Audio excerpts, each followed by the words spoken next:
Hello, everybody. It's Mahadeva, the OG Thunder Wizard. All right, so I want to share with you some really cool stuff about how to activate your spiritual powers. And what does that mean? And the deeper we go back into time, looking at the practices of our ancestors, the more we can discover about how to make this happen. And so, what's the difference between the different kinds of spirituality that one can experience? Like, what's the difference between following a religion? What's the difference in practicing magic and the different kinds of magic? And what is the difference between the wizard who gets all of these powers and energies and just somebody who achieves enlightenment and becomes fulfilled? And where do these things come together? And what is it that you're called to do? If you're watching this video, there's a good chance that you like the idea of having spiritual powers. And so I don't know what we'll get all to today, but maybe we'll be able to find out why it is that you are drawn to a specific practice, drawn to a specific deity. And you'll find out, maybe one of the reasons why you manifested here in physical form. I have to say, before we go any further, I just once again want to help you understand that the idea that wanting to escape physical reality is a real, it's sad, because being a human being means that your soul gets to live inside of this amazing machine that has this ability within it. It has capacitors within it. Imagine having a machine in front of you that had a bunch of different dials that you could use to isolate certain frequencies in the universe and focus on those frequencies and get specific powers from those frequencies. Imagine if you just had a bunch of dials, and if you could figure out which dials to push and which levels to get at, and when you get to this frequency, then this creates this within you. This is the human body. The human body is filled with if we want to look at it, what we're going to talk about is that the human body is actually filled with all of the gods and goddesses of the universe. And I want to be really clear. I'm not saying this in some symbolic fashion. Westerners, modern Westerners, we look at this kind of talk as, within you is all of the gods and goddesses. We look at it as though I'm saying that it's this symbolic thing. And if you can find the Shiva within you, and you can find the Freya within you, then you'll feel comfortable, and that's not what I'm saying. I'm saying that they actually exist in your body. That these powers, these infinite powers of the universe, exist within your body. And if you can simply activate them, if you can activate those elements within you with the actual deities that exist in the external universe, when those two things line up and come together, you bring into this three-dimensional universe the power of these infinite beings, and you get to become them. You get to be able to wield these powers in the external world. And the whole point of all of that is that you've come here with a specific karmic thing, which means there's a power that you wanted to achieve in a previous life and you didn't get to achieve that power. So you come into this life, and in this life it'll bring with it all of the challenges, the karmic challenges of whatever it is that you perceive as being this really difficult thing.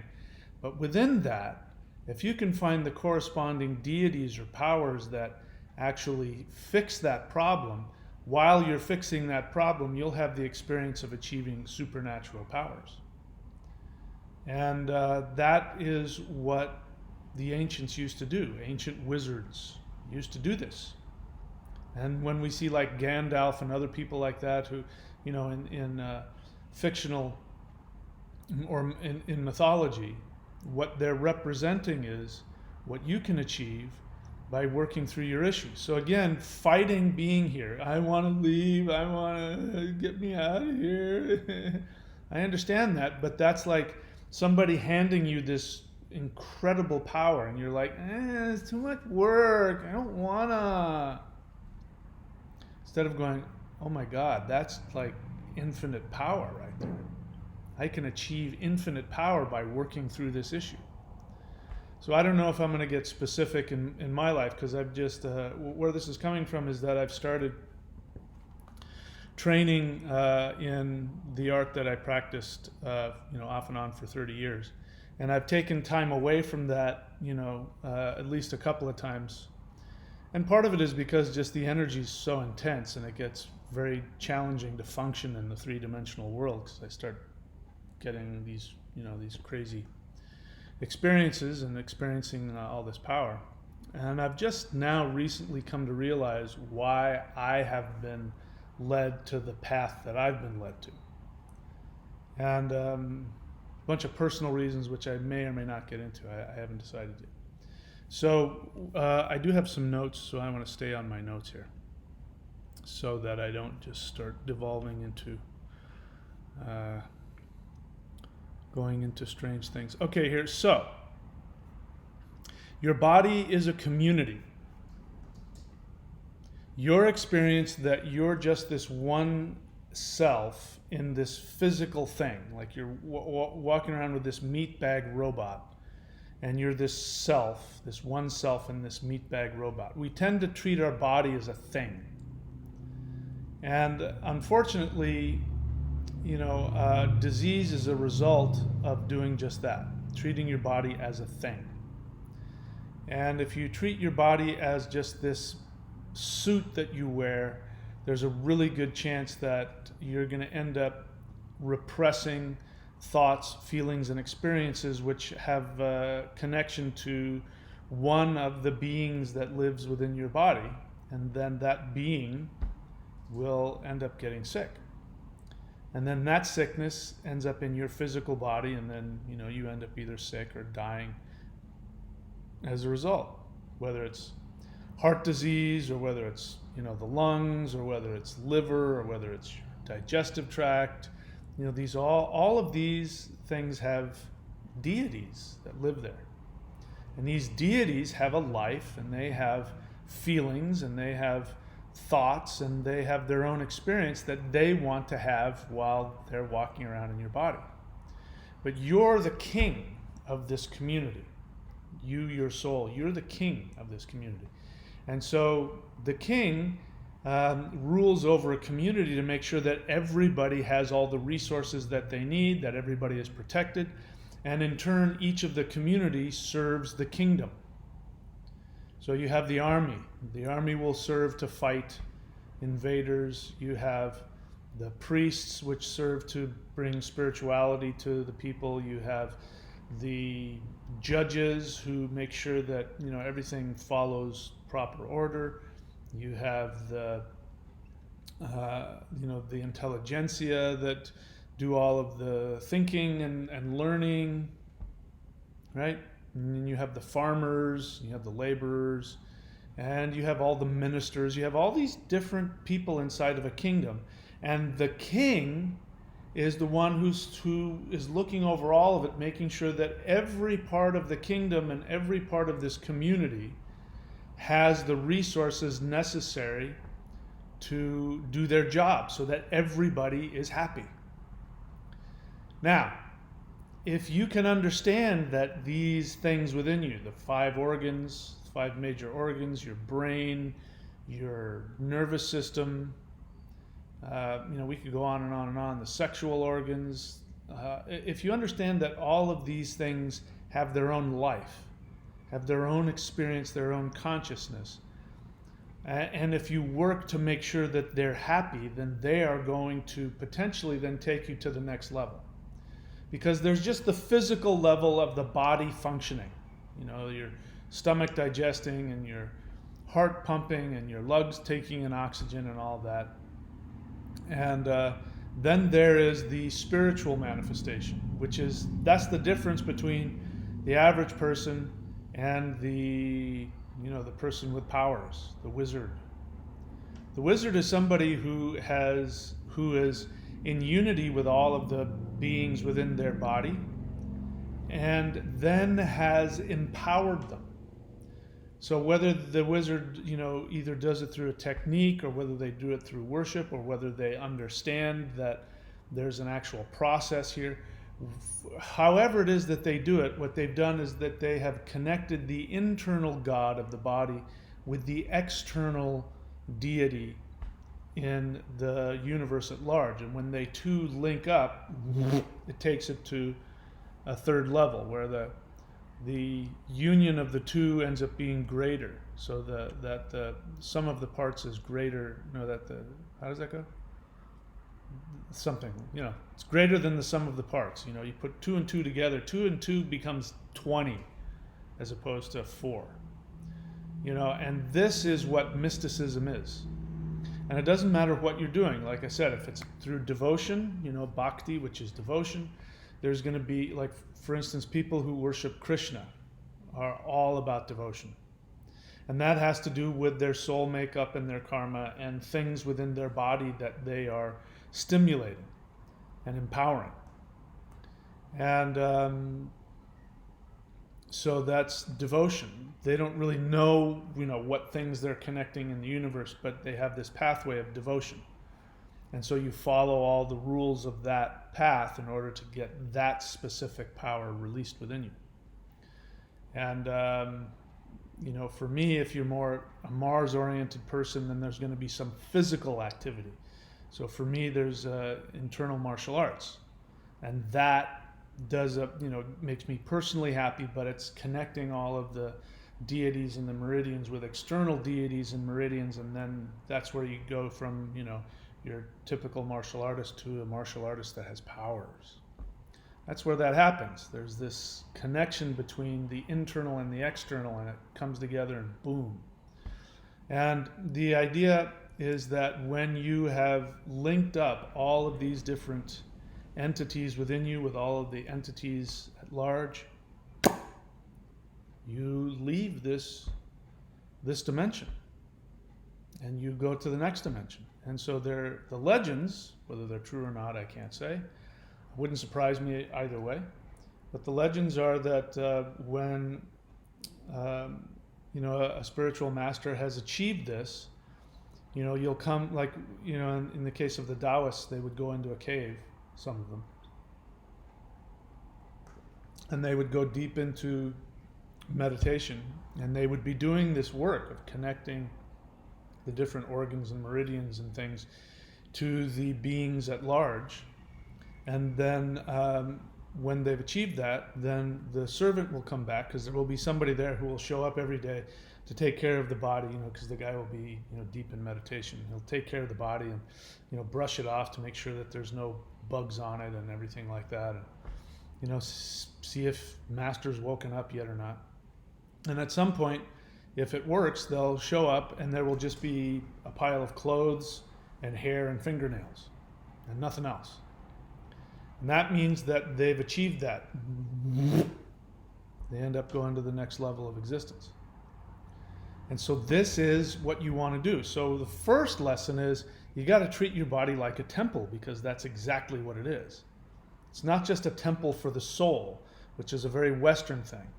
I talked about, like, the lungs, for instance. The lungs have their own understanding and their own consciousness. So if you smoke weed, for example, or you smoke cigarettes, guess what? You've got this deity living inside of you who, at the very base level, is involved, is in charge of making sure that you can breathe oxygen, and get oxygen into your bloodstream. That's just the basic level.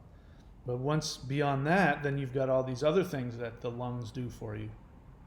And then there's a deity, a power that you can connect to it. But if you're smoking cigarettes and smoking weed, it's, you're basically just dumping crap on top of a deity. You're doing it for this whatever selfish reason. And I'm not judging you. I mean, I smoked for years when I was much younger, so I understand. That's why I said, you treat your body like a thing, and you go, well, how many years can I get away with doing that? You've got this deity inside of you, and you're just dumping crap all over it. You're drinking alcohol, you're smoking weed, you're doing whatever, and you're treating these deities like garbage. And of course, not only are you not going to achieve any kind of spiritual connection through that, but your physical body is going to fall apart. And, so the Taoists would communicate with all of the beings in their body. And they would, part of their meditations, they'd go through this process of internally smiling to each of the organs. And you wait until you feel the organs smile back at you. And then you've created a communication there. And that way the organs can tell you on a base level, hey, there's something wrong here. Or you can work towards achieving tremendous powers. So I might get into all of that, talk about all the 5 elements, but that's the first thing I want to explain to you, that the body is a community of entities.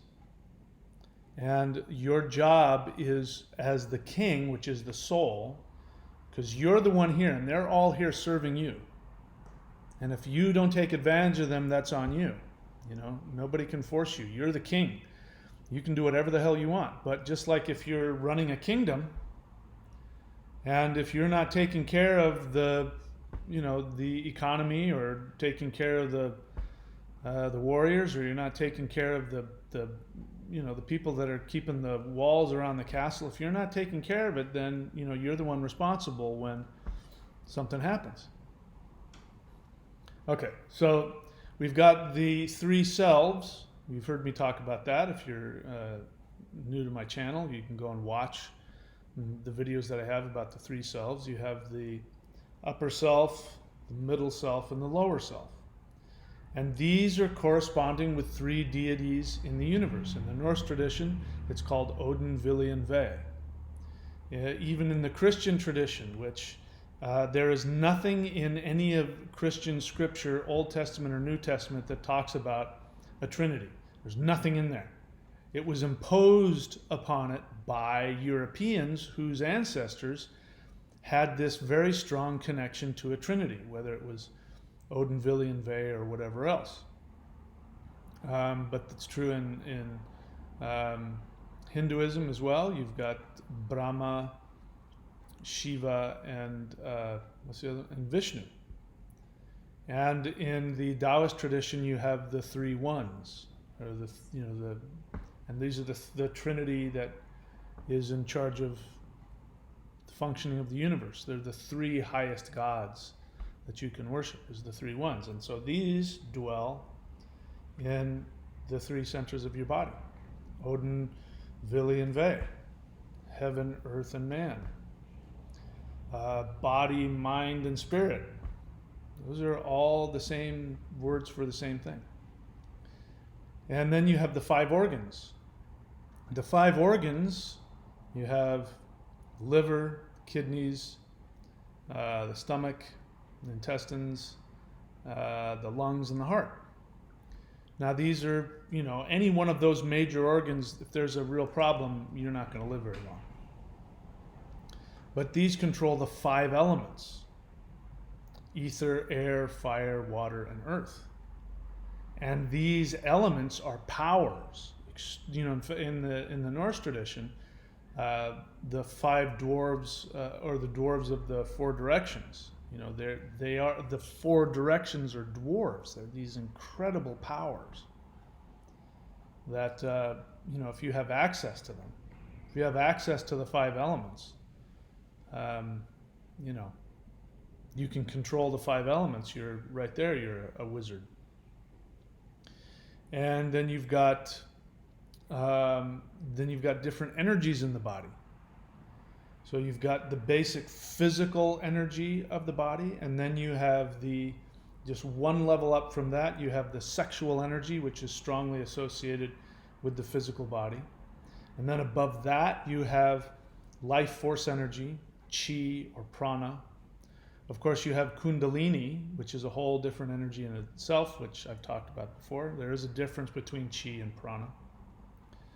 And then you've got the heart center energy, which is the mind and the emotions, which is associated with the heart. And then you have intention. You have the spirit power of intention. These are just a few of them.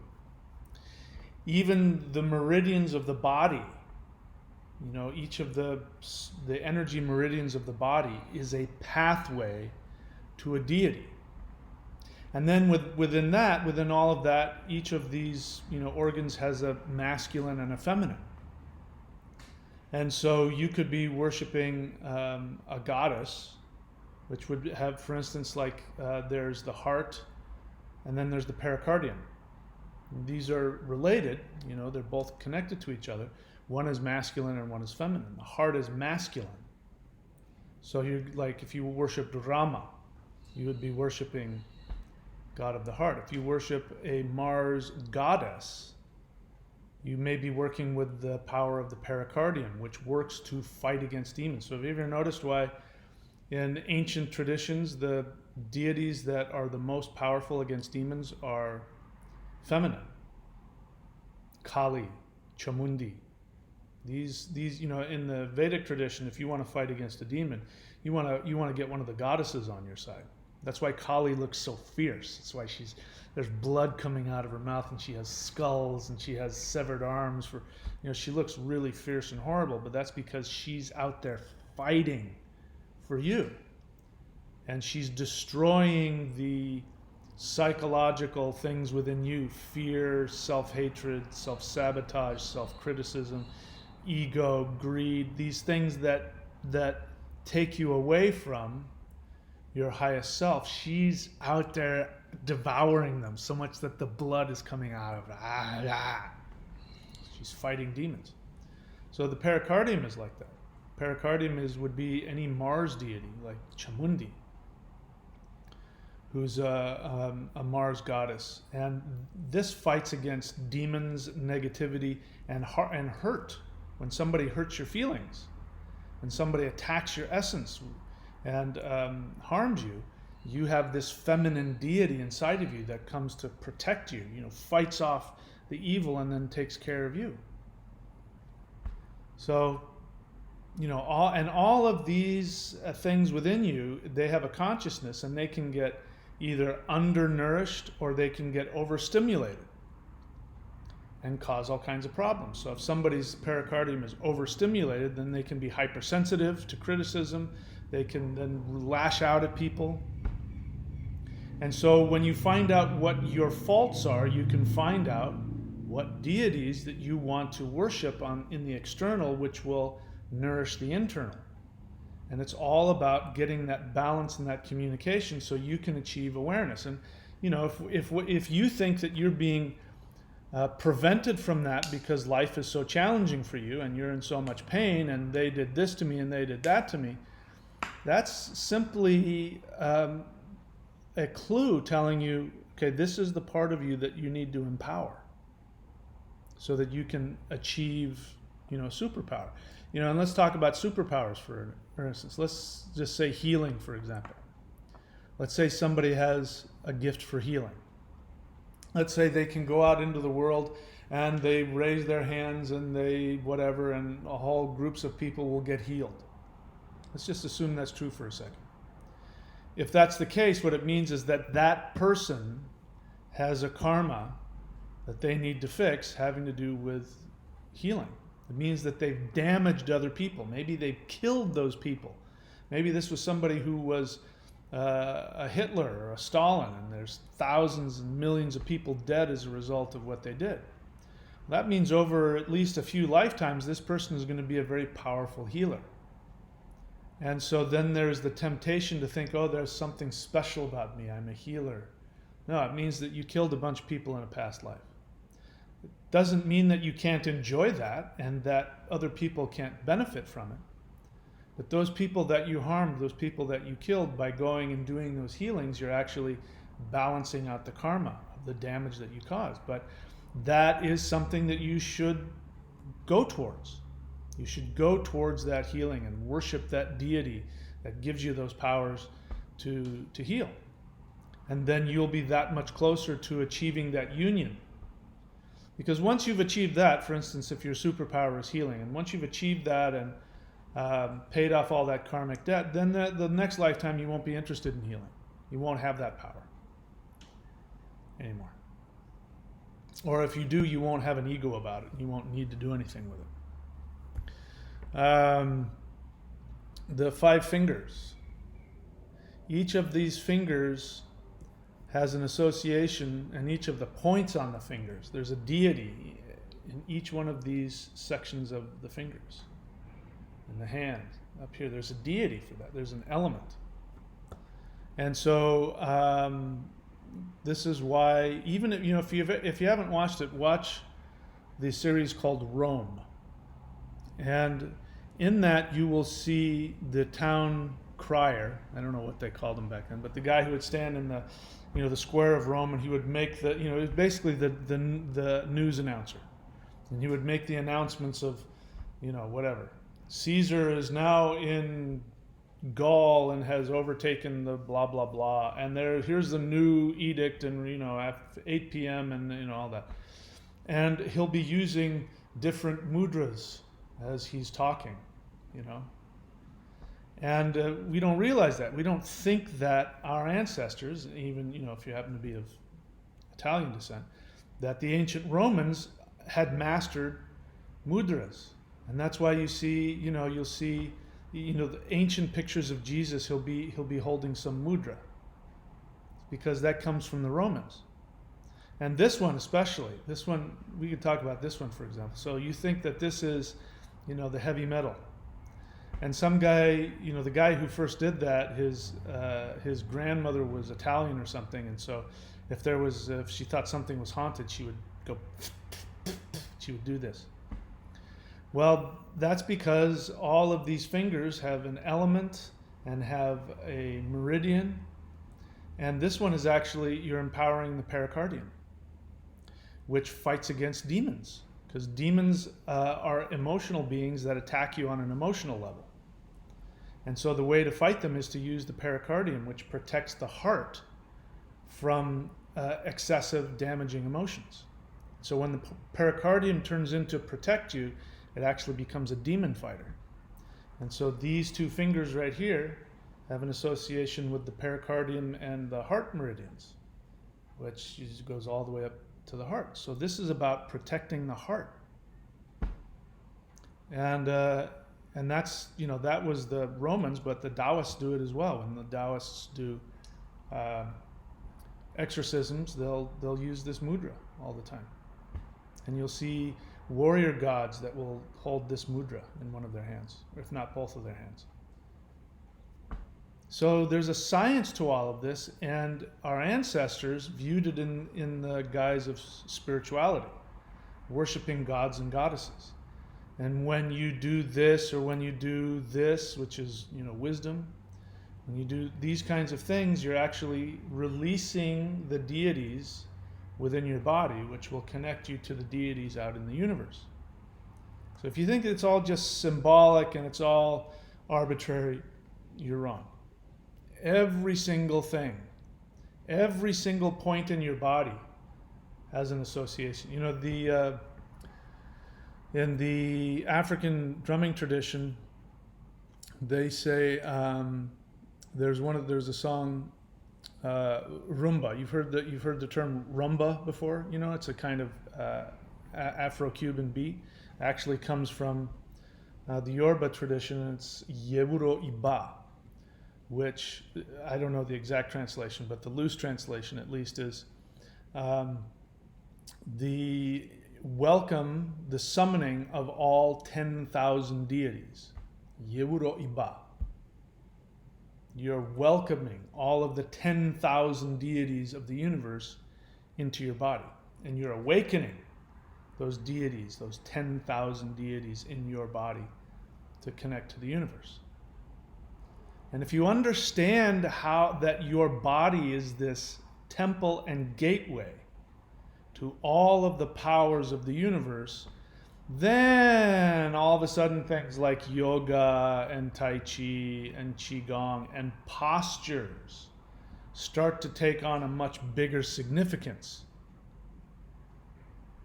And this is why it's important to find somebody who knows the techniques, the specific techniques, the specific chants, the specific mudras, the specific postures, the specific herbs, all of those things that will stimulate that being within your body, which will then call upon its twin in the universe. And when those two come together, so in the Vedic tradition, for example, like your body is an altar for one thing. So like if you want to understand why some people are drawn to yoga, why some people are drawn to Tai Chi, internal martial arts, why some people are drawn to worshiping an idol, why some people are drawn to mantra, why they're drawn to contemplation or visualization. Each one of these is a gateway to do the same thing, which is to activate within you the powers that are within you to connect. And this is what Vedic astrology is all about. And I've just come to realize, now that I've done a bunch of research, I've come to realize why I was drawn to the specific martial art that I was, the mystical martial art that I was drawn to, because now that I understand what meridians it's working with, because it's different than other arts, and what it does inside of the body and the deities that it's activating and summoning, then I take a look at my life and I realize that, oh, that's something I've been working on my whole life, on a personal level. So if I master this path in this life, then in the next life I'll do something else. There will be something else I need to do. And when in the Vedic tradition and in other traditions, when you have an idol there or a yantra on your altar, and you're chanting to, and doing rituals to a specific deity, you're calling forth that deity into your altar. But the altar is a symbol of your body. You're actually calling that deity into your body. And so then when finally, in, say, the Vedic tradition, when you chant something 25,000 times, that's like one of the basic ones. Chant this mantra 25,000 times, and then this deity will appear to you. And then when the deity appears to you, you can ask it, and it will do whatever it is that you ask. It will grant your request. All that's happened is that deity, which has to do with something inside of you that you need to, achieve some healing in or some growth in, when you chant to that deity using that mantra and looking at the yantra, and you follow all of the precautions and everything, then after 25,000 repetitions, the deity appears. It means that you've merged the two, and that's why you get a power. And if you read the Vedic myths, where even the asuras, the demigods, they will worship Shiva or Brahma or whomever for 10,000 years, and then finally that deity has to appear to them, and then they say, I want mastery over the world, and they end up ruling the world. And this is what Tantra is all about. Tantra is not sex. Among the practice of Tantra, about 0.5% of all the things that are called Tantra is sexual. Tantra means technique. And so chanting to a deity, doing a ritual, doing it on certain times of the day, these are all specific techniques that you do, which is associated with magic, right? Let's see what else. What else did I want to say before we take any questions? And then, of course, we have the three minds. You have your conscious mind, your unconscious, and your subconscious mind. And each one of these minds you can treat as a deity. So if you get a Vedic reading from me or from one of my people that I've, sorry, my brain just went blank. People that work with me, if you go to astrology.thunderwizard.com, you'll get a mantra for you, and you'll also learn about each one of the planets that works with the three minds, and from that you can find out the deity that works for that. And so I'm reverse engineering. The reason why this is so amazing to me is because I'm now getting back into this practice, and I'm reverse engineering a bunch of stuff because I wanted to figure out why this thing was so powerful. Why is it when I put my hand here and I do this and I do that, that all this power is released in me? You know, it's clearly the technique. It's clearly where, you know, the specific things you're doing with your body that is releasing things in different meridians in my body, which is creating all this power. And then there's all these spiritual things that happens. You know, what is that all about? And now that I'm reverse engineering, I'm finding out, you know, why I mean, my astrology pretty much says, oh, this is why you do that. And I'm not going to get into the specifics, but so polytheism is the original religion of all people. All people were polytheists at one time. If you go far enough back in time, any culture, you're going to find a polytheist culture. You're going to find an animist culture, which is animism has the same thing. It says that everything has an essence. And the shaman communicates, you know, when they go in and communicate with the, you know, the spirit of the illness in somebody or something like that, that's what they're doing. They're communicating with the different deities within somebody's body, and they're putting it in whatever framework that they can understand the best. But that's what's happening. And polytheism, you know, like Taoism, for instance. People think that Taoism is the Tao Te Ching, which is philosophical Taoism. That, you know, that less is more and all that, you know, all the Taoist stuff, and you can apply it to your Tai Chi practice and use that as a meditation. But that's philosophical Taoism. If you want to go, you know, like go into a Taoist temple, you're going to see all of these deities. You're going to see incense and deities everywhere, and people genuflecting, and, you know, the Taoist priests, if you ever watch Taoist priests as they're, you know, got the whatever it is that they're doing, you know, the incense or the, you know, they're putting something in, you'll see them do this kind of thing with their hands. They're touching points on their hands, which are deities and elements and directions. And so they're actually, with their hand, you know, the Taoist, when he looks like he's just counting on his fingers, what he's doing is he's doing things in a specific sequence to awaken deities and open the portal for deities to come into the altar, come into the room, whatever that is. And this is the essence of polytheism. Polytheism understood that. The difference between the person that just worships it, you know, has an altar and worships the deities, and then there's the, you know, the wizard who does the whatever and says the incantation and does this and gets this posture or this whatever it is he does, and then the deity appears or he gets power over the elements. This is what's happening. When you can understand it, it's a science. And if you understand the science of it, then you can achieve results. So I'm trying to demystify all this and help understand it. But as you can tell, it is such a complicated and deep thing, you have to have a teacher. You have to have somebody teach you what to do, whether it's mantra, whether it's the postures, whether it's you know, certain prayers or meditations or whatever it is. You've got to have a teacher to teach you all this. You can't figure it out on your own. I couldn't. Anyway, so, and of course you can go here to the 90-day challenge, which if you want to be able to do what I do, you can just simply press play and follow along with me. That's what's happening. Why you get into certain, you know, why I take you through a certain series of postures and breaths and movements is I'm doing exactly that. I'm releasing within you energies so that the end result is that you would then have power. You now are tapped in internally and externally, and you have the power to make the decision about what you want to do and where you want to go. So if you know, people have been telling me how powerful that practice has been. If you want to know why, now you have some understanding about why. All right, so I'm happy to take any questions.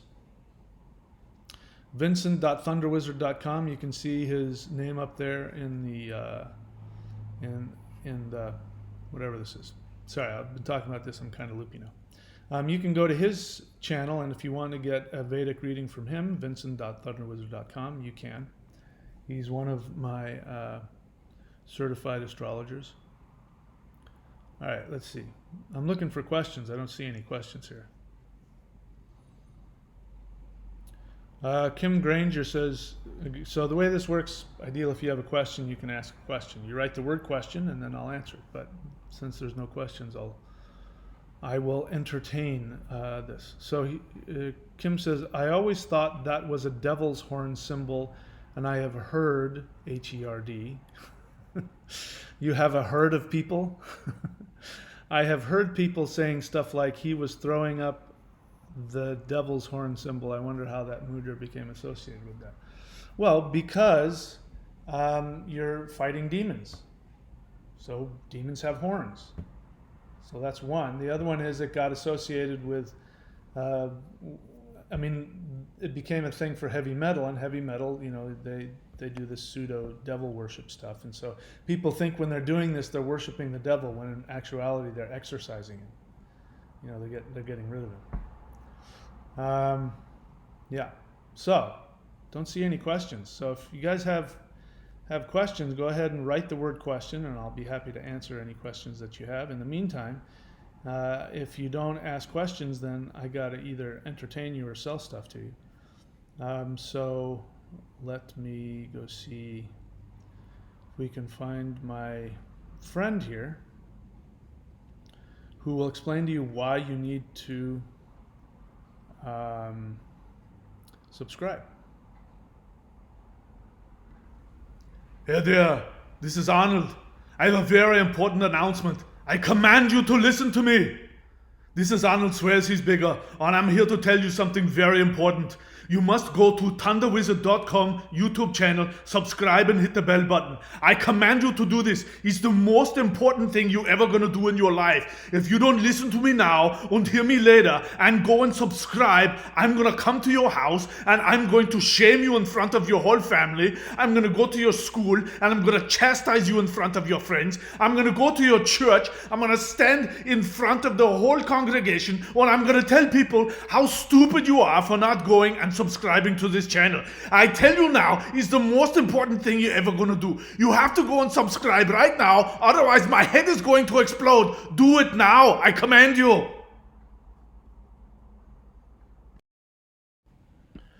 Alrighty. So enough of that. I did see a couple of questions pop up there. So let's take a look and see.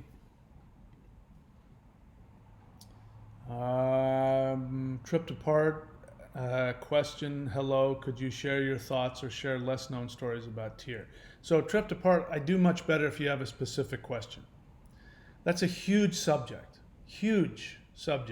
And, there's just, I don't have anything that, I'm stimulated to talk about. So if you want to, I invite you to go on my channel. So if you don't know how to get to the YouTube channel page, just go to YouTube and type in Thunder Wizard. You'll see my YouTube channel page come up. Go to that, and then on whatever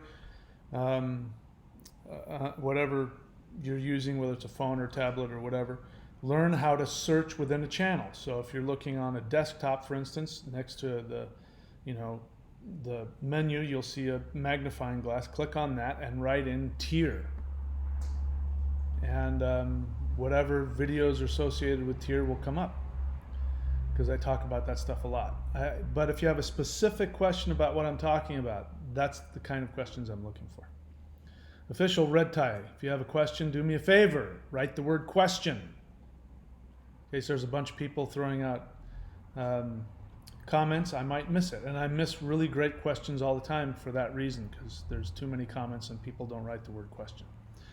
Official Red Tie Joe says, how can animism be used to transform one's character/personality to be more lion-like or embody the spirit of the Egyptian god Min? Animism is just another word for polytheism. I don't know what you practice. You're interested in Egyptian gods. I assume you practice what you believe to be an Egyptian practice, right? So the easiest way is to get an idol of the deity and to chant to the idol, to pray to the idol, to sacrifice to the idol. And, lion-like, for instance, is an association of the heart. There are deities, there are lion deities in the Egyptian tradition, in the Vedic tradition. In fact, one of the oldest, if not the oldest, idol ever made that we know of is, I think, 25 to 30,000 years old, and it was found in a cave in what is now Germany. And it was a being it was a human with a lion's head. And that is the same deity, coincidentally enough, in the Vedic tradition, who's called, what the heck is his name? Narasimha, which means divine man, lion. So worship one of those deities and learn the specifics. If you want to get really good at it, go and get somebody who can teach you the specific tantra, the specific rituals and things you need to do in order to stimulate those things within the body so that you can have that power awakened within you. It's one way to look at it. Because all of the deities are inside of you. So that lion-like, whatever it is that you're talking about, is within you. If you can find the deity that represents that and worship that, worshiping that deity will open up whatever that power center is within the body. So you'd have to do some research. Best thing to do is find a teacher who can teach you that. Buddy Helm, question: have you heard of the Wim Hof breathing method? If so, thoughts on it, please. Buddy Helm, are you new to my channel? I don't talk about other teachers. I don't talk about other teachers because I may say something, when you ask my thoughts on it. First off, again, here's two reasons why. I'm not angry at you, but this is what I say. It's disrespectful to ask those kinds of questions. It's disrespectful to the other teacher because you're asking somebody who is not them to comment on them. And you're baiting me into potentially bad-mouthing somebody. And I may be doing that out of my own ignorance or out of my own ego. So that's not fair to them. If I talked about the Wim Hof method, then ask me. But I've never once mentioned it because I don't practice it. I don't know anything about it. It's disrespectful to me because I'm putting all this time and effort teaching about what I'm talking about right now. I've got 1,000 videos on my channel. You're not even bothering to go and ask me about the things that I teach. It doesn't help you learn. So one of the things that I want to do here is I want to empower everybody to eventually be able to work directly with the universe, so that the deities, the powers in the universe, you can go directly to them. You don't have to have a teacher. And so one of the ways to do that is to learn how to ask. So when you're with a teacher, you listen to what they say, ask according to what they're teaching. But by asking that question, it means that in that moment that you're asking that question, you're not thinking about what I just got through talking about. You're not here with me. You're not present in this class. You don't go into a physics class and start asking about how to bake lasagna. You're like, this isn't a cooking class. You wouldn't do that. Why are you doing that in my class? Because I'm a spiritual teacher and you have the thing. Go ask a Wim Hof person about that. Okay? All right, let's see. Let's see what else. Imashta Lao. Question. Writing the word question is really good, right? I know you've been on my channel before. Why did you forget that? So the two most important things in life is to pay attention and to put effort. If you pay attention to what I'm saying, you put effort into appeasing my ego in the way I want, you'll get the most out of me. And you just throw on here, do you celebrate your what looks like ancestor? And then you say, sorry, ancestors, soon come Don Dia de Muerto en Mexico. Yeah. So, again, I'm not talking about that today. Ask me about what I'm talking about. I'll be happy to help you. Official Red Tie Joe, you're new to my channel. 99.9% of the time when people say subconscious mind, they mean unconscious. So I invite you to go on my channel and search for the three minds, so you can be really clear about what that means. I'm more interested in finding out why you're asking the question. Like, why do you think you need to influence your what you call subconscious mind? No particular practice. So I don't know what that means. You don't have a practice?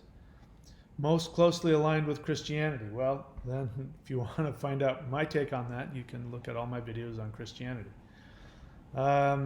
So I invite you to spend more time on my channel, learning what it is that I teach. And you'll get a lot of answers based on that. T. Dan, question. Is there a Norse deity associated with Saturn? Yes. And do you have any advice on working with Saturn as the Ishta Devata? So is Saturn your Ishta Devata? In case you don't know what that means, in Vedic astrology, you can, at least the way that I do readings, you can find out which planet is associated with the three minds: your conscious mind, your subconscious, and your unconscious mind. The conscious mind, which is the part of you that's consciously aware, which thinks it's in control when in reality it's not, it's just the observer. The Ishta Devata, the chosen deity, is in your chart. It means that that planet has chosen you. And the way to work with that is on a conscious level to communicate with that planet and the deity associated with that. And there's a way to find out which deity, because Saturn has multiple deities, which Saturn deity works best for you if Saturn is your Ishta Devata. So there is a Norse deity associated with Saturn, and it's Njord. Njord is Saturn. You could also work with, probably work with Hela. Saturn is karma. Saturn is paying off your karmic debt. Saturn is hard work. Saturn is discipline. So when Saturn does something, if he's going to build a bridge, he's going to go out and, walk 100 miles to the granite mountain, and then he's going to by hand hew out all of the stones, and then he's going to carry them on his back, and he's going to stack them up. And then after he's done all that, then he's going to start building it, and then he's going to, it's going to take him thousands of years to build that bridge. But when it's built, it's going to be rock solid, and it will last forever. So Saturn is about that. He's hard work, he's discipline, he's karma.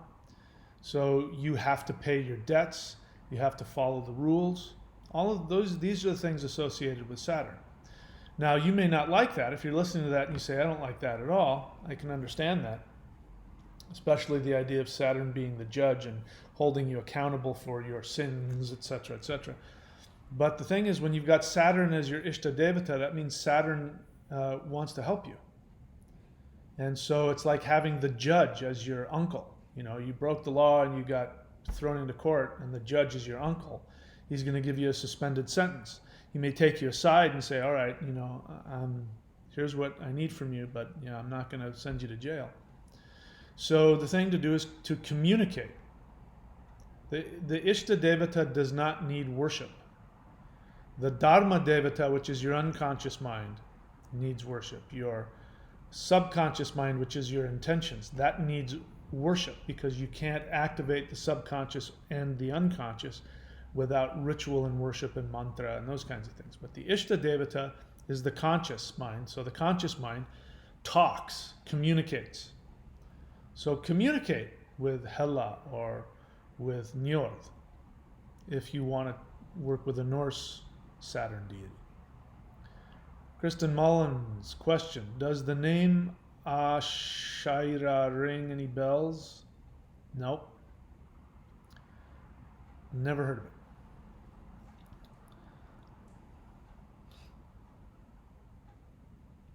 Buddy Helm, yeah, I practice all kinds. He says, just first off, here's the thing. You guys don't need to defend yourself and you don't need to double down. Those are the worst ways to interact with me. Best way to interact with me is a question, an honest question. I'm not offended, especially if I've come at you and I tell you, how disrespectful. There's no offense here. Everything I do is to teach you how to get the most out of things. I'm just on here for a few minutes, so I have to get to the point of things, and sometimes I can be very direct and harsh.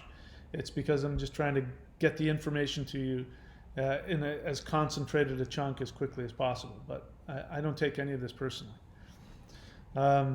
You say, I just mentioned it because of the whole breathing method. I don't know what that means. Does that mean you've practiced the whole breathing method? So I thought you might practice other types of breathing. I do. If you go up here, if you go to any of, if you spend time on the channel, there's numerous breath. There's a video on breath meditations.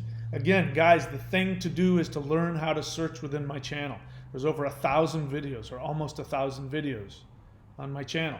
So you've got to be able to go in and type in whatever you want. Type in breathing methods, type in meditation, type in mantra, whatever it is that you're interested in, and you'll see maybe hours and hours and hours of me talking about it. Two most important things when it comes to spirituality is effort and attention. So you've got to put the time into it. The things that I've learned, like there's some things that I'm uncovering and revealing about the art that I do now that it's blowing my mind, is because I put the time and the effort into researching, studying, practicing, learning. I seek people out that have answers. I seek teachers out that can teach me things about whatever it is I'm trying to do. That means effort. So it's okay for you to come and ask whatever question you want to ask, but you're better served if you actually go onto the channel and put the hours into it, because you have no idea how much stuff I might already have on my channel just waiting for you to find out. So, I teach multiple breathing things, and if you want me to, do you want to go specifics, you should subscribe. Go to thunderwizard.com. Even if you subscribe at the entry level, you'll get access to hundreds of hours of me taking you step by step on how to do all this stuff. Okay? Let's see what else. Kim Granger, question. Are the deities we want to contact essentially energy centers and or frequencies? Yes, that's what I'm saying. When you chant to Rama, you're chanting to the heart center. When you chant to Shiva, you're opening the third eye. When you chant to Mars goddesses, you're chanting to the pericardium, the protective energy around the heart. When you're worshiping Thor or Indra, you're releasing the power of the liver, which, if you don't realize that the power of the liver is completely responsible for your energetic force field around your body that protects you. It's also the organ that gives you the ability to have healthy boundaries with people, psychological boundaries. This is why people who have bad boundaries, people who are codependent, or people who are alcoholics or drug addicts, their liver's screwed up. Obviously, they're taking chemicals that are screwing up the liver, but the liver is screwed up because they don't have any boundaries. That's why they're so rageful. That's why they have so much resentment. There's an energy field, and if you've noticed, like people who get really angry, you'll notice an energy come off of them. That's the liver. The liver is empowered and it's creating an energy. So the liver can be associated with martial arts. See, all these things, if you understand this, then you can pick and choose, what you need to work on. Now, in my experience, lots of times people think they want to work with one aspect of the body when in reality they're overusing that one, and they really need to kind of do the opposite. But that only comes with a lot of self-introspection. Yakadog 2 question. Do you know how to count and tally runes? I don't know what you mean by that. Count and tally runes? Are you talking about Nordic runes? I've never heard of that. Is that a thing? I've never heard of that. So I can't even answer the question because I don't even know what the hell it means. So if I don't know, I don't know. Rune question. When manifesting, is it more effective to focus on a specific object of desire, or better to keep it more vague, non-specific? For example, a specific house versus a house in general. Right, so Rune, there's so many assumptions and things within that question. So my first question to you is, have you looked at the Manifestation Mastery course? Have you gone on my channel and watched the channels I have on manifestation? I don't know if you have or not. The question makes me think that you haven't. because the assumption that you have is that manifestation is arbitrary. This is one of the problems with the law of attraction. This is one of the problems with other things like chaos magic. Chaos magic is a really, hit and miss type of magic because it operates from the assumption that we live in an arbitrary universe and that you can become, you can manifest anything and everything, but it doesn't really matter what, it's all arbitrary. And the law of attraction has this thing that says, if you sit on the edge of your bed and you focus on a specific thing, it'll come to you.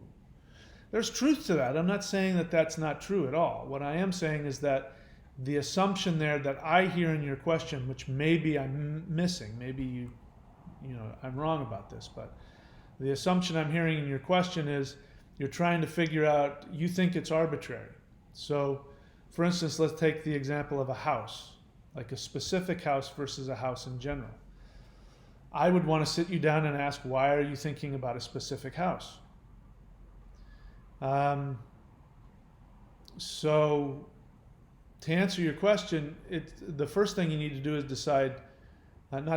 you need to discover what it is you truly want as opposed to what you think you want. For instance, when it comes to a house, somebody might say, I want a big house with a lot of cars and and if I dig deep enough, I may find out that what's really going on is they're afraid. And they think if they have enough stuff, enough money, that then they'll be protected and they'll feel safe. And that won't do it. The question is, what is it that their soul desires? And their soul might want a cute little cabin in the woods somewhere. Not some big house in the city because your parents said you have to have real estate, and if you want to be successful, you have to have a big... So you have to find out where you're coming from first.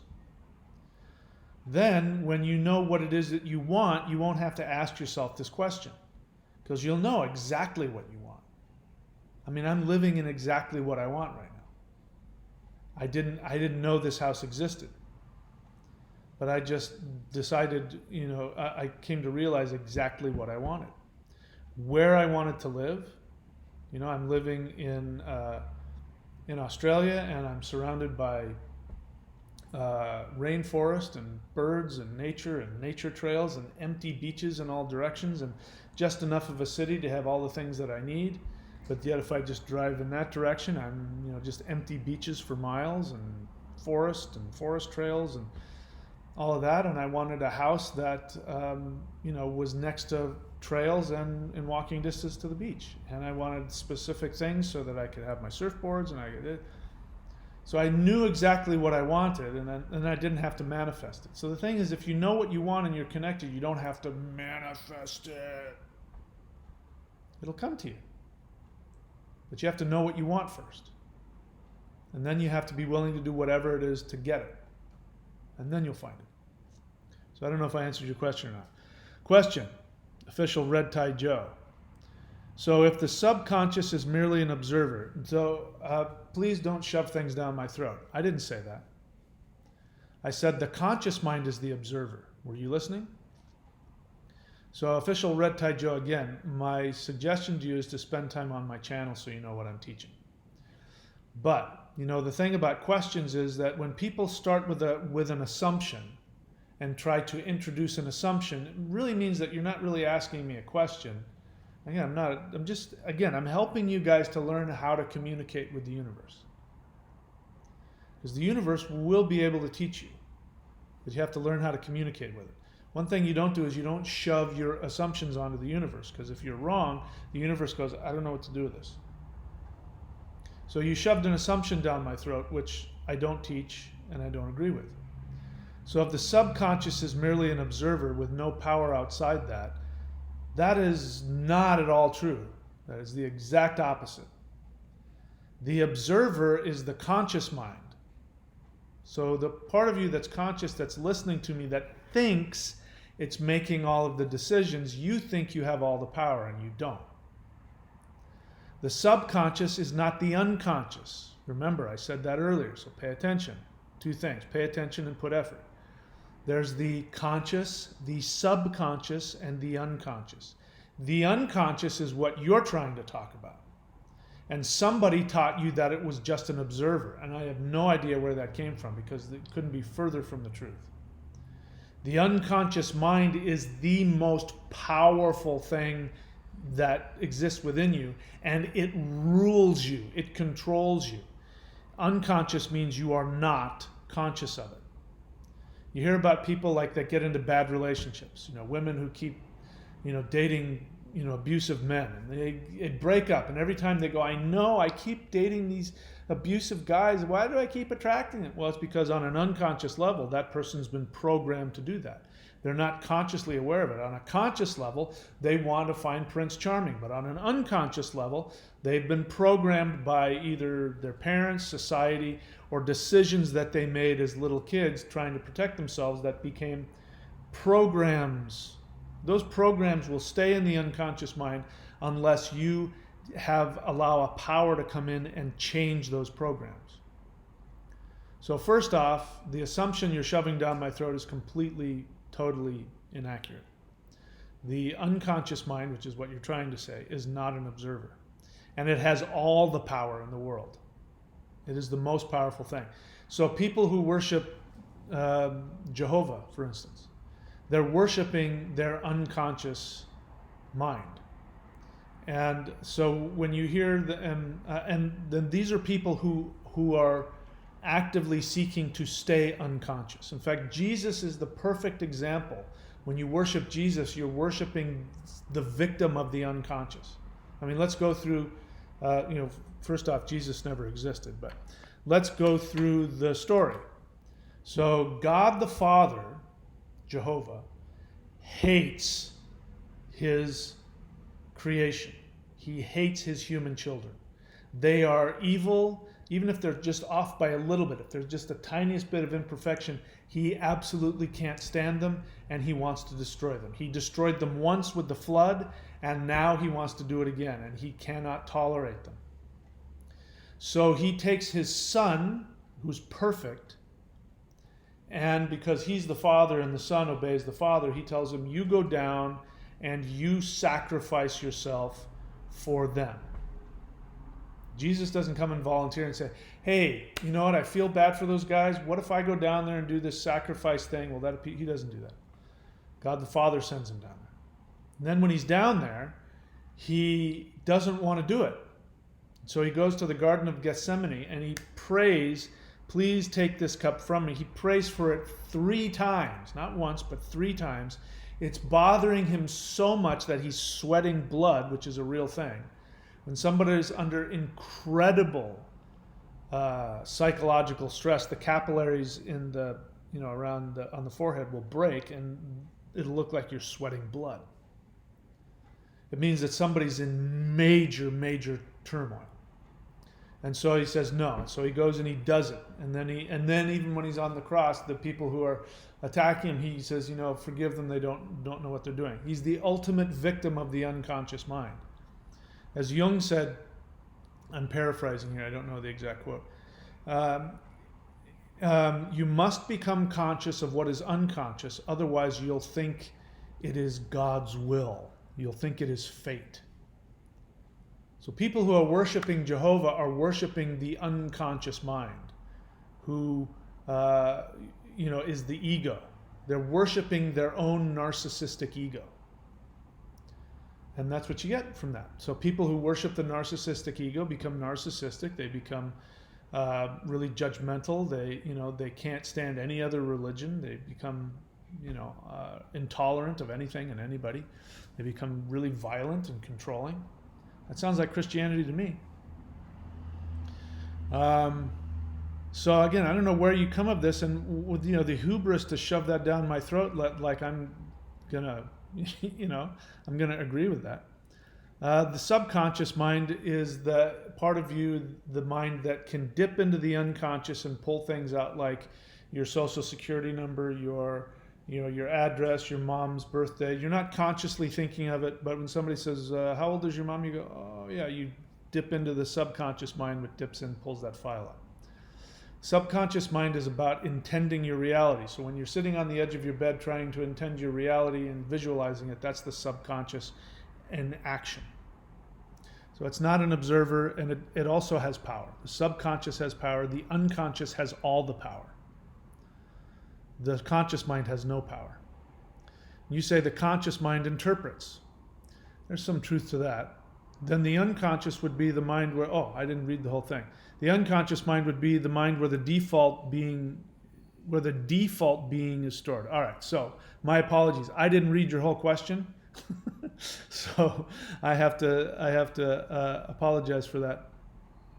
The subconscious is an observer. I wouldn't say that's right.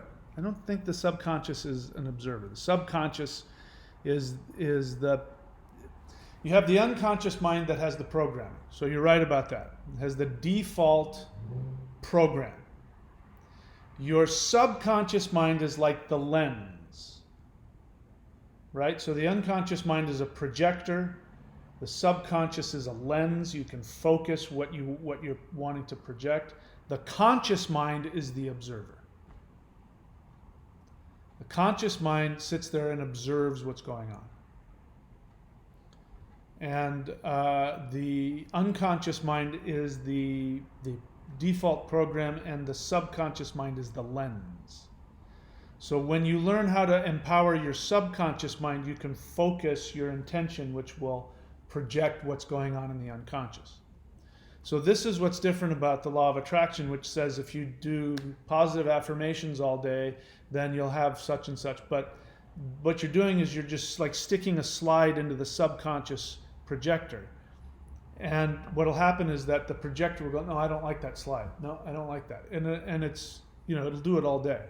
So even if you spend 6 hours, if you were to spend 6 hours a day, focusing with your subconscious mind on what you wanted, if your unconscious mind has a default program, as you put it, a default program that has something different, it'll just negate whatever it is that you're thinking about.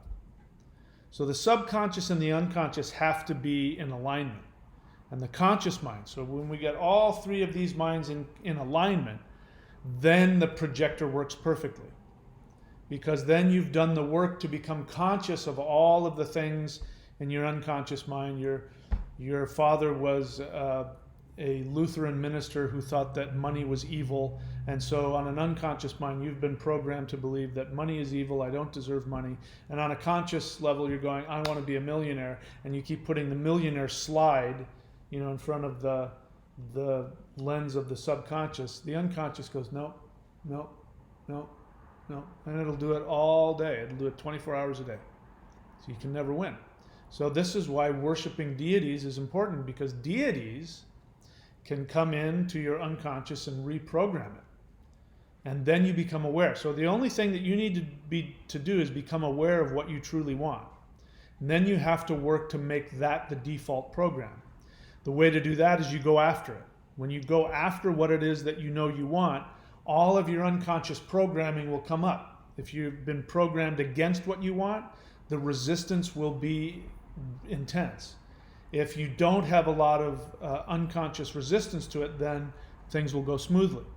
So when people ask, well, how come it is I can't get what I want? I try and try and try, I can't get what I want. Well, it's because you've got an unconscious conflict. That's not a bad thing. The good news is that if you can, everybody can find out what they truly want. You go after it, then you get to live all of the resistance and all of the pain and all of the fear and all of the stuff that comes up, and you just keep going after it. And as you go after it, you will have to become conscious and work through the issue. Otherwise, what will happen, and I see this all the time with students, there's no shortage of students that started making progress and then just disappeared. Or people will start to make progress and then they'll unilaterally end their apprenticeship with me. So if you're listening to me and you're one of those people, that you've been working with me, and then I get the email from you saying, I've decided not to work with you, I'll get back to you later. That's, from my perspective, you've now knuckled under to your unconscious mind. Because the best thing to do is to come to me and say, I'm really wanting to end our work together. And then we talk about it and we determine together if that's really what you want or if that's your unconscious resistance.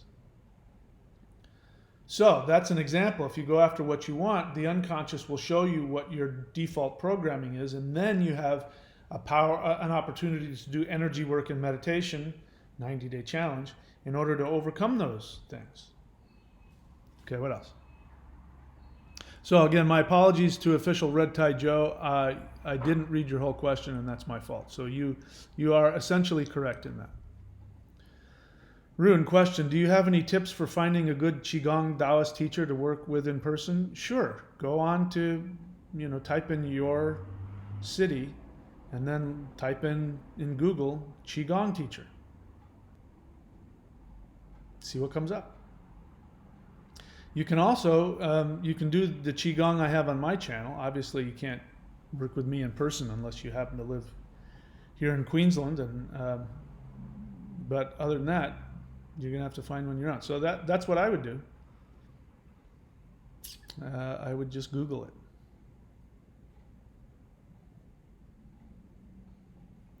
So Yakadog, so you're quoting from a rune poem. So is that a rune poem, or are you talking about the Havamal? So in the Havamal, Odin says something about that. He says, do you know how to count them? Do you know how to send them? Do you know how to carve them? So Yakadog, you're quoting from that. Do you know a specific practice? Can you know what that means by reading that rune poem? So I don't know why you asked me that question. The best way to ask that question is to say, hey, are you familiar with the passage in the Havamal that says this, and do you know how to do that? The question is, no, I don't know how to do that. Do you? Because I don't. Kamsognathi, question: do you think gold or silver or another raw material can be an effective idol for worship? Or should it be a deity with a persona? Anything can be an effective thing for worship. I mean, originally in the Vedic tradition, there weren't idols. That came about in the Middle Ages, and they were copying European polytheism. But originally, and the same thing is true, the Norse didn't have deities either. The Roman historians are very clear on that they didn't have, temples or deity, idols the way that the Romans did, that they worshipped the gods through nature. So you can use anything. The Vedics used to use yantras for a specific deity. Like, that's why each deity has a yantra, a specific mandala, because that is actually the holographic grid. When you chant a mantra in front of one of those yantras, which is a symbol, and those, when the person draws the symbol, ideally they're drawing it, they're empowering it as they draw the symbol. That becomes like the holographic projector. When you chant it, the deity starts appearing. The sound waves go into that, the grid of that particular design, and starts to, and the idea is when you've perfected the mantra after so many repetitions, then it fully comes into three-dimensional being, and you can communicate with it. And then it'll do what you want. So you can use anything. Rune, question: does what we call intuition come from the unconscious mind? It can. It comes from the lower self. I mean, there's all kinds of intuition, of course, but generally speaking, for instance, have you ever noticed that street psychics are usually overweight? You notice that? I mean, that's obviously not the case with all of them, but if we're talking about the stereotypical psychic, it's going to be, an overweight woman who smokes cigarettes and looks at tarot cards, because that's a symbol of somebody's lower self. And so the thing about intuition is that intuition doesn't necessarily mean it's coming from a truthful place. The way intuition works is that your higher self, which is connected to the gods and to the energies, which is constantly being, given information from the other world, that works directly with the lower self, which is where the unconscious is. So people say, I got a gut feeling. Like in Star Wars, I have a bad feeling about this. They have a bad gut feeling. It means that their lower self is getting information from the higher self, which is saying, hey, I'm giving you some information about this situation. You're getting an intuition. Now, the problem arises with if the unconscious is not clean and if it's not connected to the other two, the lower self isn't connected to the middle and to the upper self, then you don't know what kind of information you're going to get. Because you might get your own narcissistic projection. For instance, I do rune readings all the time, and I do rune readings for myself, but I don't take any of my rune readings for myself seriously. Because I've learned that I can't trust the reading, because your lower self, when you're shuffling the deck or throwing out the cards or the bones or the runes or whatever, however it is you do divination, your unconscious mind actually is telling you how many times to shake it and exactly what to do and which card to put where and all that. You think it's just happening randomly, but your unconscious mind is picking the specific sequence of cards for you. And so if you have an agenda, like if you want to know, is he going to ask me to marry him, and you want to do a divination on that, you can't trust the outcome of that because you have an agenda. Your unconscious mind wants to, maybe you unconsciously want to sabotage the marriage, and so it'll come out no, and you'll be all upset. But on an unconscious level, you've been sabotaging it the whole time. Or on an unconscious level, you really want it to work, so your lower self is gonna tell, which cards to put out. Same thing is true with intuition. When I learned about this, it had to have been 30 years ago. And I went to a psychic at a bookstore, and I wanted to know about my love life. Now, the psychic, I think, used tarot cards and did that, and then started telling me exactly who she was, like down to what she looked like, what she was into, and it was my ultimate fantasy woman. So it seemed pretty clear she was tapping into something. Now, that never happened. I never met that person. It never happened. She said, and it'll happen, in 3 months or 6 months or whatever she said. Never happened. So I walked away from that going, she had some kind of psychic ability, but it wasn't because she was tapping into the future. She was tapping into my unconscious, selfish desires. So there's all kinds of psychics out there who can tap into your unconscious. There's also the cons, who either don't have any ability or learn how to take cues from what you say and can read you. But intuition, just because you're having an intuitive thing, it does not at all mean that it's coming from anything out there. Could be coming from the gods, could be coming from demons for all you know. It could be coming from your own unconscious anything. So this is why, it's really important not to get too wrapped up in all that, because it just ends up becoming this thing you can never really come out of. Let's see. Did I answer that question? So the short answer, does what we call intuition come from the unconscious mind? It comes from the unconscious mind that is delivering the information that it's getting from the higher self. So it could be true intuition, and it could be, the information comes and then it gets reinterpreted, or it could just be your unconscious narcissism is having a spasm and then you get this feeling of intuition. That's why it's really important to meditate and to do energy work. That's what all those things are about. Yoga, Tai Chi, meditation, mantra, all of that is about connecting all three of the selves so that you can be clear.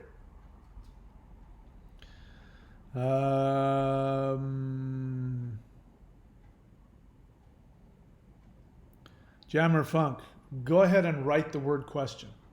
And just putting a question mark, I'm not going to see that. Again, let me help you guys out. Give yourself the respect you deserve. You have a question you think I might have the answer to. It's important for you to ask that question. So give yourself the self-respect by getting my attention. Write the word question out. It's One of the things. Again, I'm training you guys how to talk to the universe. Not that you have to do that with the universe, but question. See what I mean? Put some time and some effort and respect yourself in the process. Are mantras reprogramming the unconscious mind or rewriting childhood programming? Why can't it be both? It sounds like they could be the same thing. No more questions? All right, that's it. The 90-day challenge. Go to thunderwizard.com.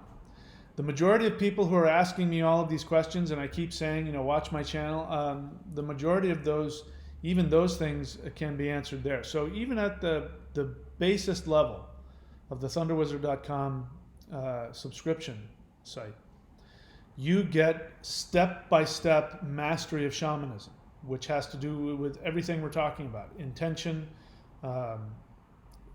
working with energy, ritual, working with the 5 elements, working with the 8 directions, working with deities, working with your 3 minds.